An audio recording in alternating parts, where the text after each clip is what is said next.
Welcome. Today we are going to look at Loop Workspace.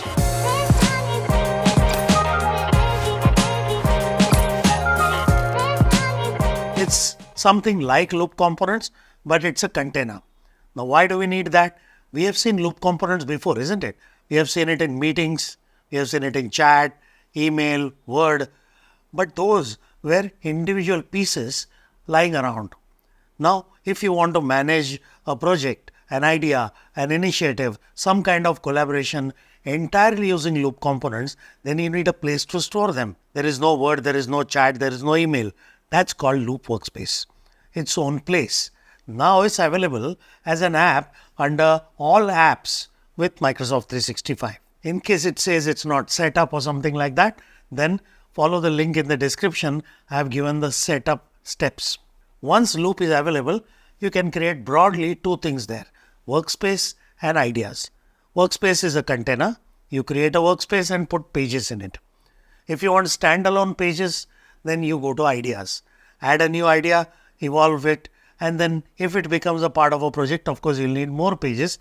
So you either create a workspace, add it there, or existing idea, you can add it to existing workspace as well. Now, what do we do in a page? Because workspace contains pages. In a page, you put components. Like in Word, I can put a paragraph, table, bulleted list, numbered list, and so on. In fact, when you press /, it gives you a list of all the items you can add. Some of them are simple formatting items.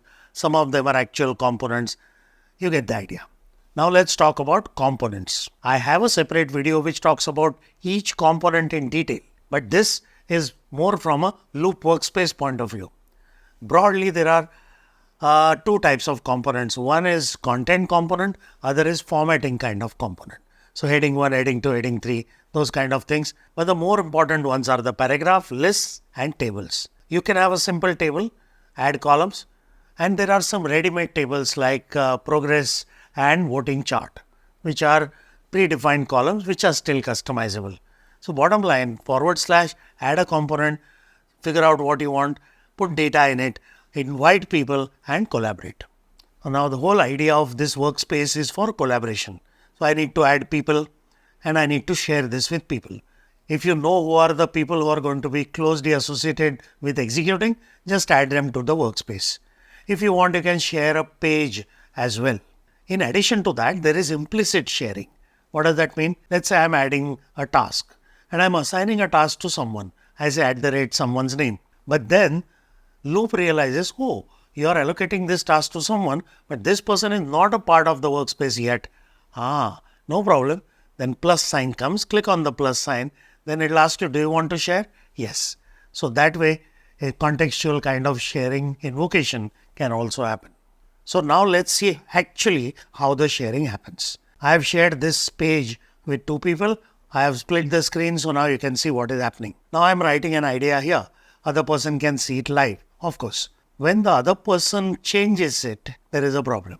So I wrote 10% here and the other person wrote something else. Now how do I know who changed what? In Word, we have track changes. Here what do we have? In chat, nobody can change my message. They reply to my message.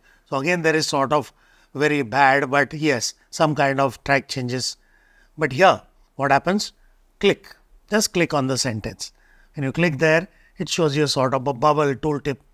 It says this person plus 1. Click on it, then it will show you all the names. Right now 2 because only 2 people were involved. However, don't click on each person's name. Take the mouse cursor there. It highlights the portion which this person wrote. So like that, we have track changes here. Now the other part is everything is reorderable. You can drag drop to rearrange anything.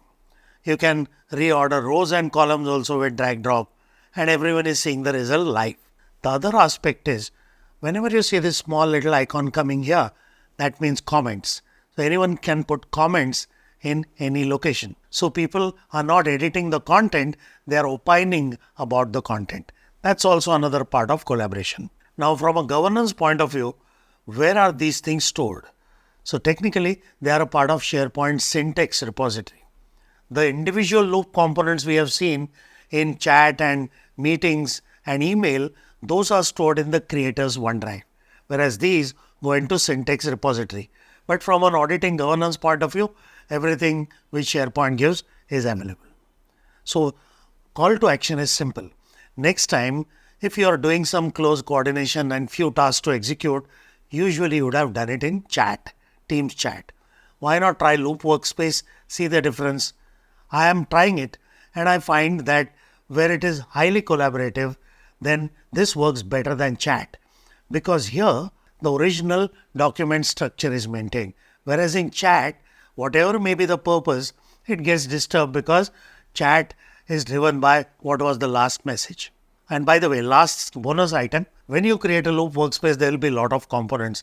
You yourself are going to forget where they are, what components they are. So there is a component called table of contents.